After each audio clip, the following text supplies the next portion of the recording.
And welcome back to another presentation of high school sports right here on NJ.com. I'm your host, Rich Bevensey.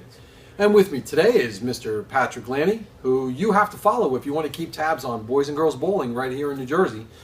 Patrick, how's it going, man? You know, not bad, Rich. I see that you brought your flashy bowling shirt today. Yeah. I had to join the club because I feel, it helps me maybe present the news just a little better for you. That's what we're all about here. All right, that's right. That's what we're all about. Let's get rolling. Sectional tournaments are coming up, Mr. Lanny. Yep.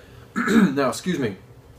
In North Jersey, who are going to be the top teams that you're going to be looking to as far as seeds or dominant teams that are looking to advance? You know, I like there's one group.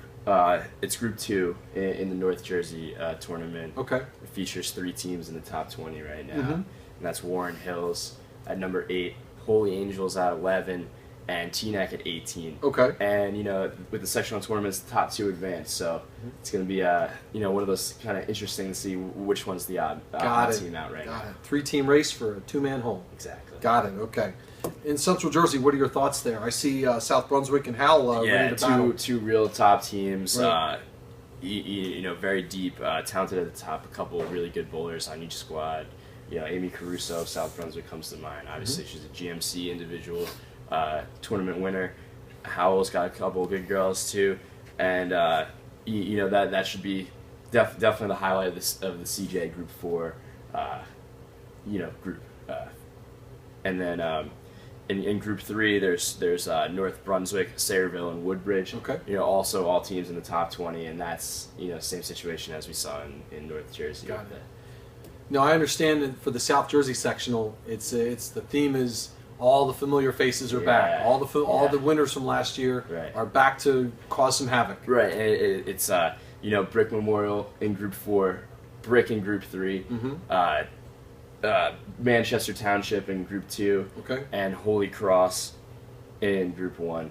And like you said, all won their section in group last year and are all back with very strong squads again. Very good. Well, we're looking forward to you bringing us all the information from those. I think I'm going to be at the Central Jersey tournament. Not 100% sure yet, but that one's at Carrier Lanes on Saturday, 9 a.m. If you see this young man at Carolier, give him your thoughts. Let him know what's going on. Yeah, let me know. Pat, the Union County tournament's coming up. Right. Last year's tournament, we saw Linden get passed in the pursuit to the finish line by Johnson. Right. Do you see something like that happening again? Well, Linden, they're a good team. They've been in the top 20 the entire season.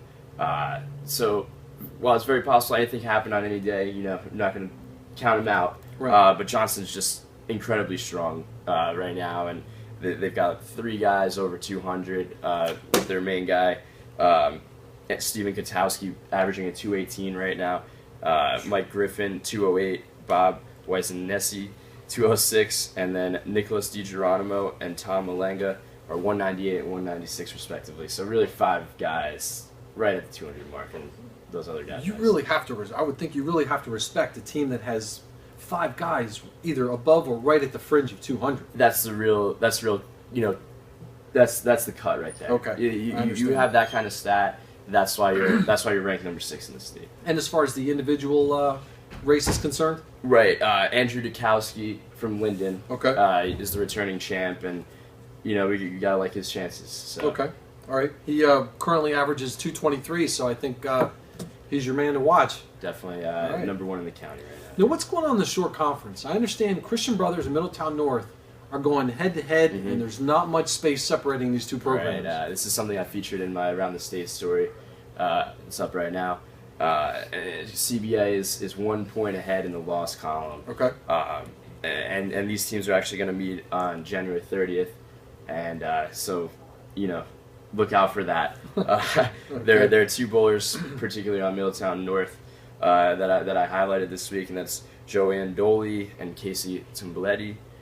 And they're second and third in that division of the short conference in average, with a 208 and 206, just behind CBA's top guy, Hunter Mazzetti. I know you wanted to cast the spotlight on a young lady from Bergen County. Tell us about her. Yeah. This is Kelly Scattini from Ridgewood. Mm-hmm. She bowled a 760 series, which is an incredible score. 289, 203, 268 for her, and there's going to be a little bit more on her coming this week. Okay, very good. Now, this is our third or fourth bowling video of the season, and you're a new guy covering bowling, but since then, you've been telling me about Brick, and Brick Memorial, and Brick Memorial, and these two teams are trading off at the number 1 spot in our Star Ledger Top 20.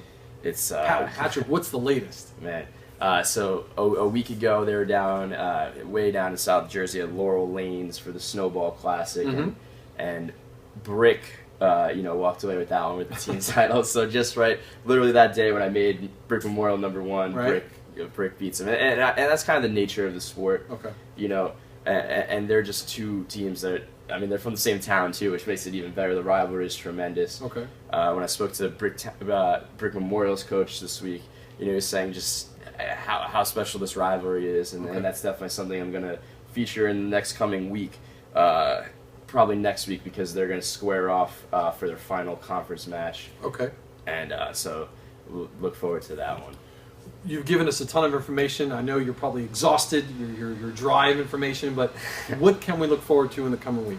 Man, it seems like the bowling season's just all jam-packed in 2 weeks right now. With what? Every single county, conference, tournament, and states are literally every single day in the next 2 weeks. So you pick a county or a conference, and it's gonna be going this week. So you check the website for the schedules on that and things like that.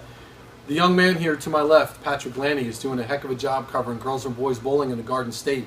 So look for his work on NJ.com and in the pages of the Star Ledger.